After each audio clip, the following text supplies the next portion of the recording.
Bonjour les amis, bienvenue sur Power Trade, la chaîne des stratégies d'investissement simples et efficaces. C'est important que ce soit simple et important que ce soit efficace surtout. Bien sûr, c'est toujours les choses les plus simples qui fonctionnent le mieux en général dans la vie comme dans la bourse.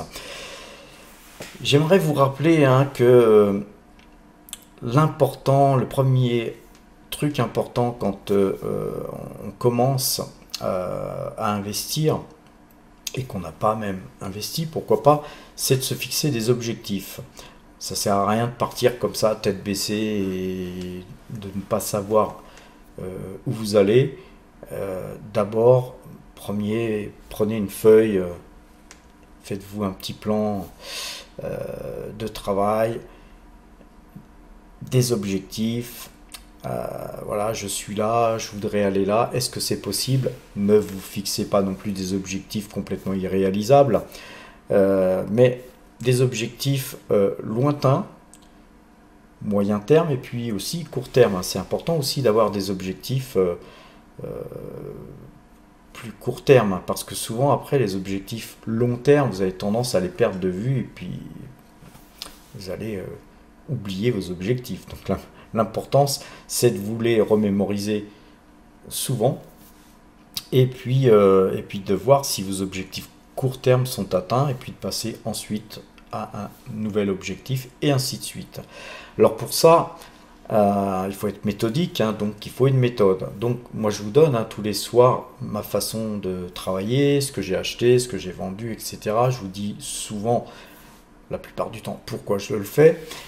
Et après, à vous de décider si ce que je fais, ça vous convient ou pas. Mais après, vous pouvez aussi très bien vous fixer vos propres stratégies d'achat, etc. Une fois que vous avez un certain vécu dans la bourse, après, ça devient des automatismes. On voit des choses à des prix intéressants. C'est comme quand on va au marché le dimanche pour faire ses courses. Quand on voit les 3 kilos de pommes à 1 euro, eh bien, on les ramasse parce qu'elles sont pas chères. Par contre, si elles sont à 10 euros, voilà, on mangera peut-être pas des pommes cette semaine. Voilà, c'est un petit peu l'objectif de la bourse, c'est toujours de rationaliser les prix et de se dire, voilà, ça c'est trop cher, ça c'est pas cher, ou j'ai gagné tant d'argent, je peux risquer tant d'argent sur telle valeur, je peux peut-être gagner beaucoup avec ça, mais par contre je vais quantifier effectivement mes possibles pertes, parce que je vous rappelle que quand on rentre dans le marché, on doit toujours savoir à quel prix on rentre bien sûr et à quel prix on va sortir si ces prix étaient atteints, et puis éventuellement aussi à quel prix on sortirait si on perdait de l'argent sur des titres sur lesquels on est très exposé. Alors pour ça, il faut avoir bien sûr, comme je le disais, des objectifs, une méthode, mais aussi avoir confiance en soi, parce que si vous commencez à vous battre, je compare souvent les arts martiaux, très souvent, toujours d'ailleurs, les arts martiaux au marché financier. Pourquoi? Parce que c'est du combat, il y a toujours un combat entre les acheteurs et les vendeurs. Voilà, donc moi j'ai pris parti de, si possible, essayer de me mettre avec les plus forts. Pourquoi? Parce qu'il y a des milliards, il y a des gens qui gèrent des milliards et qui soit coiffent le marché, soit qui boostent le marché. Et donc si vous luttez contre ces géants-là, c'est ce que j'appelle pisser contre le vent, et bien voilà, vous allez mouiller vos chaussures.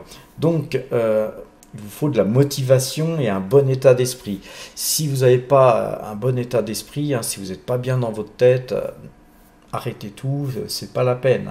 C'est pas la peine de vous miner la santé parce que vous supportez pas d'être en position sur les marchés actions. Si ça vous fait stresser autant que ça, ne faites pas. Vous faites de l'immobilier ou vous faites autre chose, ou vous donnez votre argent à votre banquier, il vous fera quasiment la même chose avec des grosses commissions, ceci dit, mais voilà, au final, le résultat, il vous en restera peut-être moitié moins, voire beaucoup moins, mais en tout cas, ce sera toujours plus que le livret A.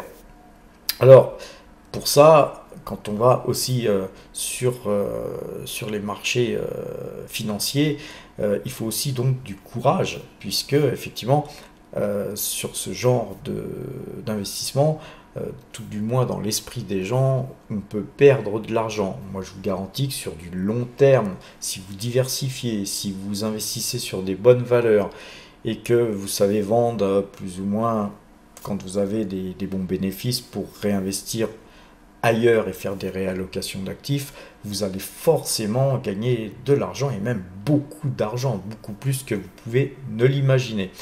Mais pour ça, voilà, il faut du courage pour commencer. On a fait un petit portefeuille débutant qui vous permet de le suivre si vous le souhaitez. Regardez ça, regardez le portefeuille père de famille, hein, le portefeuille Power Trade. Puis ensuite, on a les marchés futurs. Alors les marchés futurs, je reviens un petit peu là-dessus avant de commencer cette vidéo et de rentrer dans le vif du sujet. Les marchés futurs, c'est la Formule 1. Hein. Je veux dire, si vous êtes sur le livret A, vous êtes à pied. Vous voyez, si vous commencez à investir dans des obligations, vous êtes en vélo. Vous voyez, si vous commencez à investir en bourse sur des actions à rendement, des actions quelconques, hein, avec de la croissance, etc., vous êtes en Mercedes. Vous voyez. Et puis par contre, si vous investissez sur les marchés futurs, vous êtes carrément en Formule 1. C'est-à-dire que là, en Formule 1, vous n'avez pas le droit de vous cracher parce que c'est la mort assurée. Voilà pourquoi je n'encourage personne à investir sur les marchés dérivés, même si vous voyez que mes résultats sont absolument enviables de votre point de vue. N'oubliez pas les risques encourus, ce que je vous montre, ce qui est gagné, ça peut être aussi perdu. Pouvez-vous vous permettre de perdre autant d'argent? Je peux déjà vous répondre qu'en général, non. Moi, personnellement, quand j'ai commencé à travailler sur les marchés dérivés, j'ai halluciné quand j'ai vu les sommes qu'on pouvait gagner. À l'époque, on était en France, je me faisais du 300 000 francs par jour en moyenne. Et donc, évidemment, 300 000 francs par jour, ça fait à peu près 50 000 euros par jour. Donc, évidemment, ça vous rend fou, quoi. Vous avez perdu la notion de l'argent. En gros, et vous dépensez des sommes phénoménales, vous pouvez avoir des comportements irrationnels, et puis notamment vous pyramidiez vos gains, puisque vous pensez que vous allez encore peut-être pouvoir gagner plus. Eh bien non, croyez-moi, j'en ai fait l'expérience. Après, quand vous avez des pertes de 600 000 ou 700 000 euros, francs, pardon, parce qu'à l'époque on était en francs, où j'ai fait mes plus grosses pertes, eh bien ça pique, et autant que quand vous gagnez beaucoup d'argent vous trouvez ça normal, mais quand vous avez été un travailleur comme moi et que vous perdez genre 650 ou 700 000 francs dans la journée, c'est-à-dire en gros 80 000 euros dans la journée et puis plusieurs fois de suite, eh bien ça vous ne le trouvez pas du tout normal, et ça affecte votre état d'esprit, et puis ça peut effectivement nuire à votre capital très très fortement, et puis à votre famille, à votre santé, etc. Donc j'encourage pas les gens à travailler sur les marchés dérivés. Je montre mes points pour deux raisons. La première raison, c'est qu'il y a des gens qui travaillent sur les marchés dérivés et qui ont du mal à gagner de l'argent. Souvent même, ils perdent de l'argent parce que 70% des gens qui travaillent sur les marchés dérivés, sachez-le, perdent de l'argent. 30% seulement en gagnent. Quand on aborde les marchés dérivés sur les CFD, c'est encore pire, puisque c'est 97% des gens qui perdent de l'argent sur les CFD et 3% seulement qui en gagnent. Il faut être déjà très présomptueux pour espérer faire partie de ces 3% quand on fait des CFD. Il faut être aussi très confiant en soi quand on veut faire partie des 30% qui gagnent de l'argent sur les marchés futurs. Et pourquoi les gens perdent de l'argent? Très souvent, pourquoi revient toujours le même mot, discipline. discipline, discipline. Sans discipline, il n'y a pas de réussite, les amis. Et donc, comme moi, je suis quelqu'un d'indiscipliné à la base, un enfant un petit peu turbulent, va-t-on dire, et bien évidemment, sur les marchés, j'ai souvent eu ce problème de discipline. Croyez-moi, c'est un petit peu comme la règle sur les doigts, hein. Quand vous êtes à l'école, enfin, ça n'existe plus ça, mais à mon époque, c'était, on avait les doigts comme ça et on prenait des coups de règle. C'est la même chose, hein. Quand vous prenez 70 000 ou 80 000 euros de pertes dans la journée, ça calme, d'une part, et puis ça vous donne des leçons. Et le problème, c'est que pendant un certain temps, vous allez reprendre euh, la discipline, vous allez vous discipliner, et puis chasser le naturel, il revient au galop. Donc la problématique, c'est que peu de gens, très peu de gens, peuvent gagner de l'argent sur les marchés dérivés parce que l'être humain a du mal à se discipliner. Voilà, donc moi j'ai fait de gros efforts sur moi pour me discipliner. Aujourd'hui, je pense être quelqu'un d'assez discipliné, et ceci dit, je dois en permanence réévaluer mes résultats, et puis voilà, surtout on se juge sur ces résultats, les amis, parce que finalement c'est le juge de paix, hein. Donc chaque trade que vous faites doit être noté, et puis vous devez pouvoir vous analyser, et vous analyser de par un graphique, que ce soit sur les marchés dérivés comme sur les marchés actions. Nous devons absolument nous étudier, et puis ensuite ça nous permet aussi de nous améliorer, et puis de jouer aussi sur notre façon de travailler, notre façon intérieure de nous comporter face au marché, face aux investissements qu'on fait. Et donc les amis, allons voir à présent les marchés. Alors je vais vous montrer ce qui a été acheté. Aujourd'hui on a acheté 25 Pernod Ricard qui ont été exécutés à 186,95 €. Alors rappelez-vous, hier on en avait déjà acheté 30, hein, juste avant la publication des résultats, à 194,90. Donc on les achète bien moins cher aujourd'hui, puisque l'action Pernod Ricard avait donc perdu un peu plus de 4% aujourd'hui. Là, on n'a pas clôturé, hein, puisqu'il est encore trop tôt pour vous donner le cours de clôture de Pernod. Mais voilà, donc on a notre position sur Pernod Ricard qui s'apprécie encore aujourd'hui. Regardons à présent le portefeuille Power Trade. Le portefeuille Power Trade qui, lui, s'adjuge 16,26% depuis le début de l'année. C'est donc 121 584 € qui sont engrangés.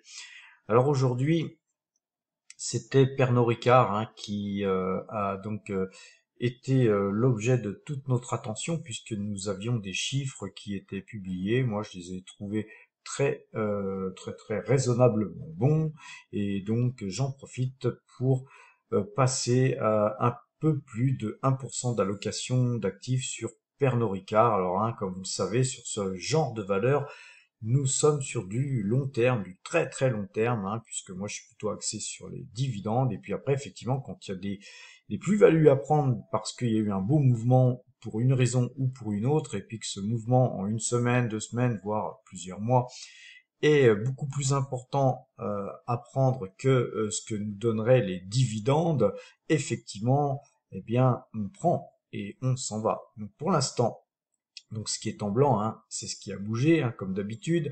Pernod Ricard a un petit peu augmenté dans la taille de ses positions, voilà, et nos espèces ont diminué d'autant, puisque effectivement on a retiré, vous avez le détail d'ailleurs ici, puisque nous avions aussi reçu sur 2 comptes, hein, des dividendes de Realty Income. Donc là on a Realty Income sur un compte, sur ce compte-là, donc on a une imposition, hein, et puis par contre on a Realty Income sur un autre compte qui est un compte de société, donc il n'y a pas d'imposition puisque c'est en fait à la fin que nous payons notre imposition.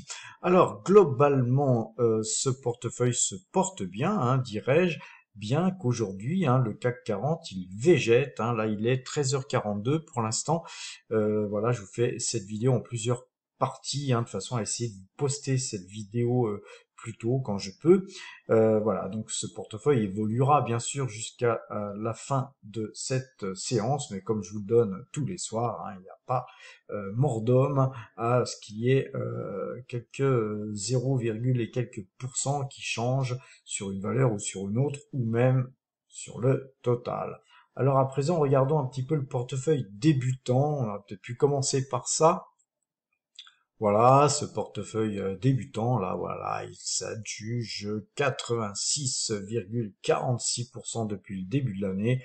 Et donc, globalement, tout va bien aussi pour ce portefeuille débutant qui est constitué, hein, de YouTube AdSense, hein, qu'on touche sur cette chaîne. Hein, donc, je réinvestis tout ce qu'on gagne sur cette chaîne sur ce portefeuille, ainsi que toutes les primes de parrainage. À cet effet, vous avez des liens en description qui vous permettent de bénéficier de primes de parrainage qui vous permettraient chez DeGiro d'avoir 100 € de courtage offert, par exemple, ou sur Fortuneo, surtout pour votre PEA, si c'est un PEA que vous souhaitez ouvrir, sur Fortuneo, suivant le compte que vous ouvrez, c'est entre 100 et 120 €, et puis ça dépend aussi des périodes, mais c'est toujours bon à prendre, les amis. Et puis c'est bien le moment de commencer à débuter, puisque nous avons aussi depuis peu débuté sur ce portefeuille débutant. Vous pouvez soit le répliquer, soit répliquer tout simplement la façon de travailler sans forcément investir dans Total Energy comme nous l'avons fait avec 6 titres pour commencer. Donc effectivement, à un moment donné, Total Energy versera aussi des dividendes qui vont s'ajouter à ce que nous gagnons déjà sur ce portefeuille. Je vais vous montrer d'ailleurs le graphique tout de suite de ce portefeuille. Et oui, donc les amis, ce portefeuille, hein, rappelez-vous, c'était 350 € de prime de parrainage qu'on avait pris en 2022, et puis ensuite, hein, on était resté en stand-by, et puis nous avions commencé dès le 1er mai à gagner 55 centimes de publicité, puisque nous avions monétisé notre chaîne à partir donc du 1er mai 2023. Et ensuite, nous n'avons fait que gagner un petit peu quelques sous sur la publicité. Puis ensuite, effectivement, nous avons investi sur Total Energy qui a commencé à grimper. Et puis à partir de là, on a eu aussi une prime de parrainage, hein, de 100 € de mémoire, et puis à partir de là aussi nous avons continué notre progression, et je peux déjà vous garantir que cette progression ce n'est que le début. Alors si vous voulez nous rejoindre, profitez-en, puisque ce portefeuille est, on va dire, accessible à tout le monde.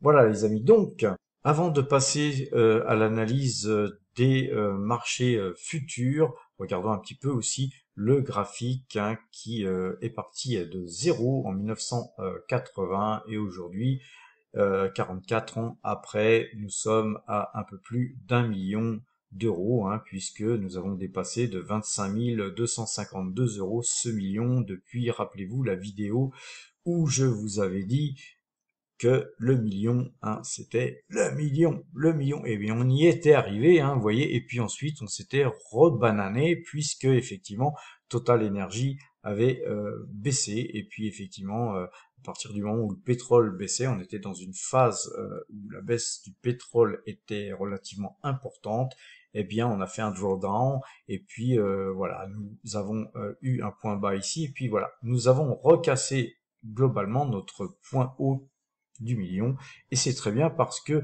je pense que voilà, cette année n'est pas terminée. On a un très très beau parcours en début d'année, puisque nous sommes à plus de 16%, alors que vous savez que moi mon objectif c'est d'essayer de faire bon an mal an du 20% par an, donc on n'est même plus à 4% de notre objectif, donc on est vraiment cool. On peut se permettre de prendre des risques, on peut se permettre, donc c'est pourquoi d'ailleurs je me suis permis de revendre un petit peu des trackers CAC 40 dernièrement, et puis d'axer un peu plus de risque sur une valeur comme Ricard, et d'ailleurs comme Hermès, hein, qui sont des valeurs qu'on peut juger très chères, mais qui ont un beau potentiel. Donc voilà, on a recentré, on a rebalancé, si je puis m'exprimer ainsi, hein, pour employer le terme exact. On a rebalancé notre portefeuille de façon à se prémunir de grosses baisses, hein. Si le CAC 40 se mettait à refluer, on pourrait avoir pourquoi pas un joli retracement à la baisse, ce qui m'arrangerait d'ailleurs, puisque j'ai du cash qui soit arrivé, puisque je suis en train de vendre un appartement. Donc voilà, moi personnellement, je préférerais voir les marchés baisser même de 6% et nous retrouver avec une performance de 10%, vous voyez, là demain, de façon à pouvoir réinvestir mes 200 et quelques mille euros qui vont tomber très bientôt. Donc voilà, c'est une stratégie comme une autre, mais encore une fois, c'est pas moi, c'est pas vous, c'est personne d'ailleurs qui dirige le marché à dire on va aller là, on va aller là. On doit prendre et saisir les opportunités qui s'offrent à nous. Le marché il monte, et ben tant mieux, voilà, on en profite, on continue à travailler, et puis quand on aura cet argent qui va tomber, eh bien on verra à l'investir. Ça n'empêche pas que, évidemment, je me forge des stratégies, hein, pour ne pas me retrouver face je dirais pas ce problème, hein, mais c'est quand même un problème d'investir une telle somme sur un portefeuille tel qu'on a nous ici, parce que si c'est mal réinvesti, bah ça risque de déstabiliser entièrement le portefeuille existant. Voilà, donc très très important de se fixer des objectifs, encore une fois, et puis d'être stable, et puis de se tenir à ces stratégies. Alors, allons voir à présent les marchés futurs. Alors, sur les futurs, CAC 40, lui, a pas une belle bougie aujourd'hui. On est revenu, on a recassé ce trend. C'est pas Jojo, mais notre système reste acheteur. Donc, globalement, on garde notre pause.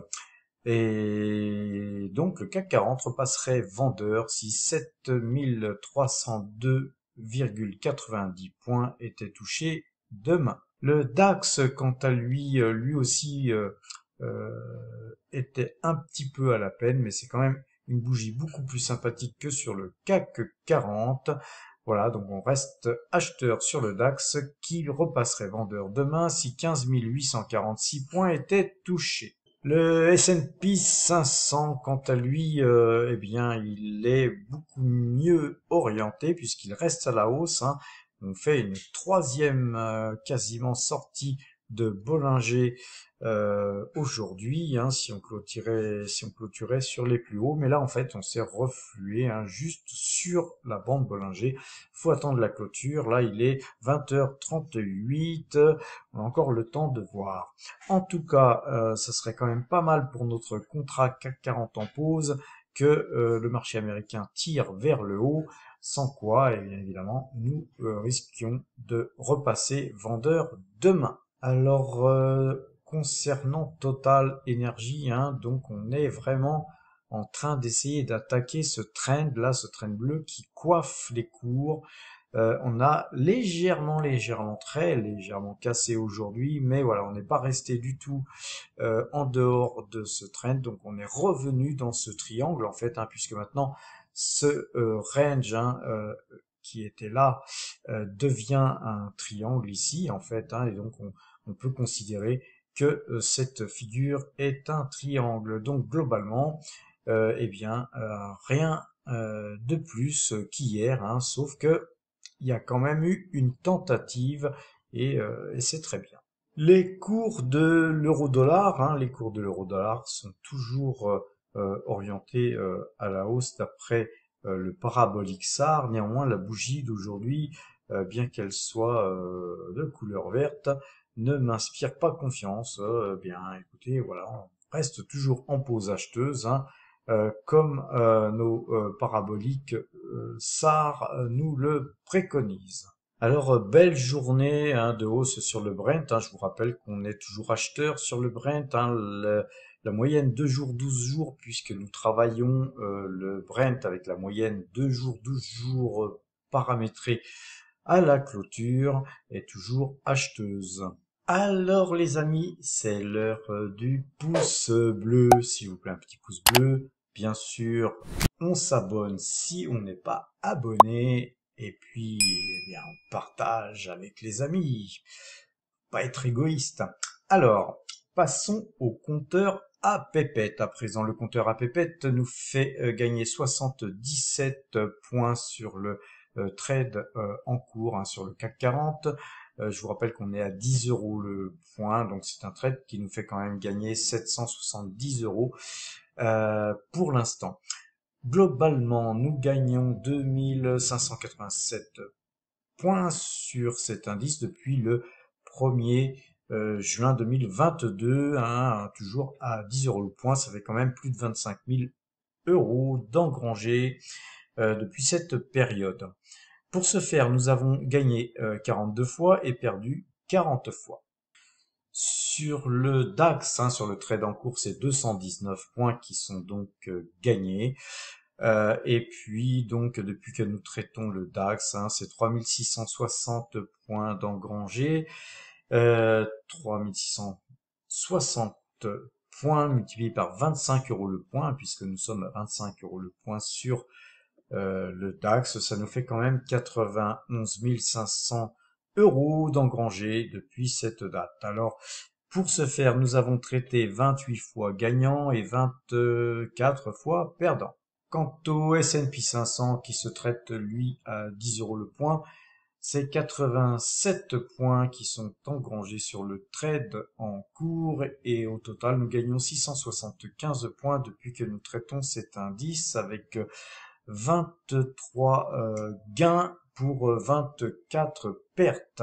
Quant au Brent, hein, toujours acheteur, nous fait gagner 2,41 pips sur le trade en cours. Au total, c'est 32,18 pips qu'ils sont gagnés donc depuis que nous traitons le Brent avec 17 trades gagnants pour 8 trades perdants. Je vous rappelle que exceptionnellement, cet indice est traité avec une moyenne 2 jours, 12 jours, un petit peu comme d'ailleurs l'euro-dollar est traité avec un parabolique SAR. Nous ne traitons pas les monnaies et le pétrole avec nos algorithmes. Alors ce résultat de 32,18 pips, ça s'est fait avec 17 trades gagnants pour 8 trades perdants. L'euro-dollar, hein, l'euro-dollar, lui, eh bien, on végète un peu, hein, on perd un peu de terrain, mais on est néanmoins toujours gagnant sur l'euro-dollar. Et au total, ces 5 indices ainsi traités nous fait gagner 6 959 points, ce qui représente au total, avec tous les prix respectifs de chaque indice traité, ça nous fait gagner donc 127 118 € depuis donc le 1er juin 2022, je vous le rappelle. Alors les amis, avant de nous quitter, observons un petit peu le travail qu'on a fait depuis que nous traitons ces indices hein, sur les marchés futurs. On voit que c'est un petit peu erratique, hein, comme je vous le dis tous les soirs.